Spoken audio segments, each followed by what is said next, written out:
During World War II, an officer was briefing his men on how to take a certain objective. He demonstrated to them the manner in which they needed to hug the ground so as to stay below enemy fire. He said in conclusion, "If you advance on your knees, you will always be safe." If you take anything away from Ephesians 6, it's this: advance on your knees. Now, here's why this is important. Because there are two errors that Christians make when it comes to the topic of spiritual warfare. They either ignore it or they become obsessed with it. Now, I know Seventh-day Adventists who would prefer to act as if spiritual warfare wasn't real. They become so intellectual about the subject and treat everything as if it's a mental disorder that can be medicated, and as such, they make sure that this is a topic you don't talk about.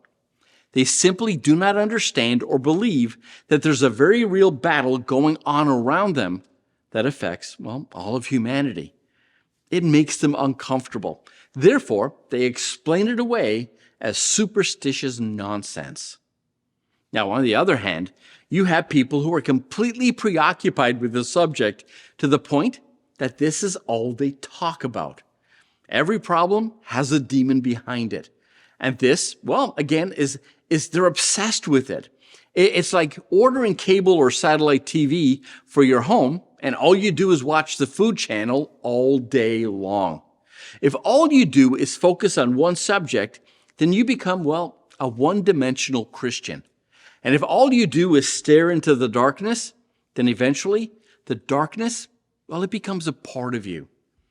I like this passage in 1 Corinthians 4 and 6. Do not go beyond what is written. In other words, don't speculate beyond what we know. And by the way, the Bible covers, over 100 topics, and spiritual warfare is only one of them. One of the things you can do is to take a look at the ministry of Jesus and look at the proportion of time he spent dealing with spiritual warfare. And you'll notice, he didn't spend a lot of time dealing with the demonic. When Jesus healed people, he didn't blame demons for the blindness or leprosy or deafness, and the list goes on. Now, did Jesus cast out demons? Yes, he did, but that wasn't the bulk of what he did. I think Jesus spent most of his time doing this. It's Ephesians 6 and 18. With all prayer and petition, pray at all times in the Spirit, and with this in view, be on alert with all perseverance and petition for all the saints. So why do we pray? Because our authority over the demonic doesn't come from the right set of words. It comes from our relationship with Jesus Christ and his desire to set people free. And when we pray, our power over the enemy is not in what we say, but in the one to whom we are talking to. His name is Jesus, and Jesus is the victory. And that was our nugget for today. Thanks for stopping by. I'll see you tomorrow.